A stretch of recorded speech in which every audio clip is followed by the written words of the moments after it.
तरी त्याची कुठलीही दखल घेत नाही। त्यामुळं त्यांची दखल घ्यावा आणि ज्या जरांगे पाटलांनी आपल्या शासनाकडे मागण्या मांडलेल्या आहेत किंवा लावून धरलेल्या आहेत त्या मागण्यांची दखल घेऊन त्या मागण्या मान्य कराव्यात। यासाठी आज आम्ही सर्व मराठा समाजाचे एक सहकारी आपल्याकडे एक अवलंब लोकशाही मार्गाने अवलंबून करावं। एक मिनिट समोर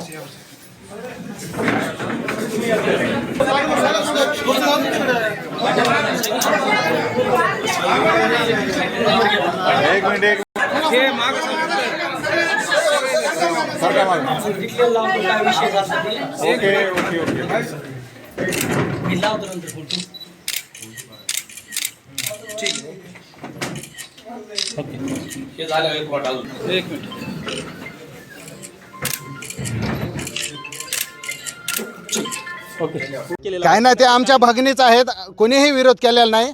ते त्यांच्या इथं सगळेच पक्षाचे सगळेजण आलेले आहेत, त्यांनी पक्षाचं व्यथा मांडलेले आहे। तर आम्हाला ते मान्य नाही, कारण इथं आम्ही कोणत्याही पक्षासाठी आलो नाही। ना आम्हाला शरद पवारचं घेणं देणं, ना आम्हाला एकनाथ शिंदे साहेबाचं घेणं देणं, ना आम्हाला राहुल गांधीचं घेणं देणं, ना आम्हाला कोणत्याच पक्षाचं घेणं देणं। आम्हाला पहिले सांगतो, आमचं काळीज आज तिथं तडपत आहे। 5 दिवस झालं पाणी नाही, काल 3 वेळेस चक्कर येऊन पडले।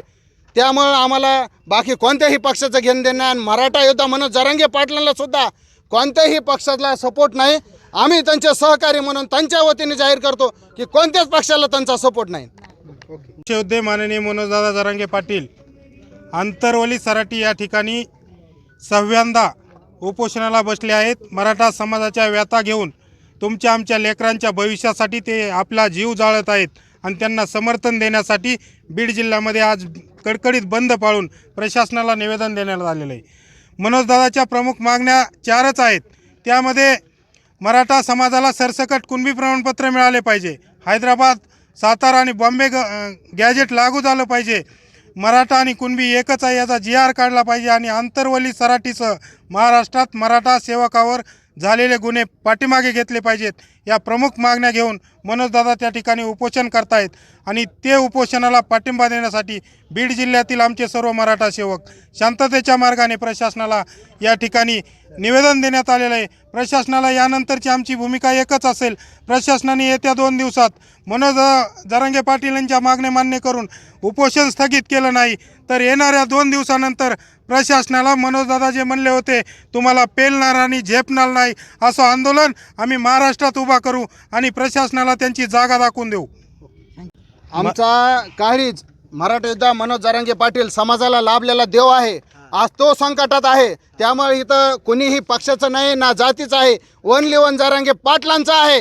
त्यामुळे सर्वजण त्यांचा जीव वाचवण्यासाठी आज आम्ही इथं कलेक्टर ऑफिसला निवेदन देऊन जिल्ह्याला आवाहन करतो की सगळ्यांनी शांततेत बंद पाळलेला आहे, त्याबद्दल सर्वांचा आभार व्यक्त करतो आणि इथून पुढे बी शांततेत संध्याकाळपर्यंत बंद पाळा आणि जर शासनाला जाग नाही आली तर 2 दिवसामध्ये महाराष्ट्र बंदचे हाक आहे।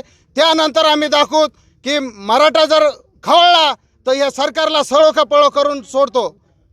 आता महिला पदाधिकारी जे आहेत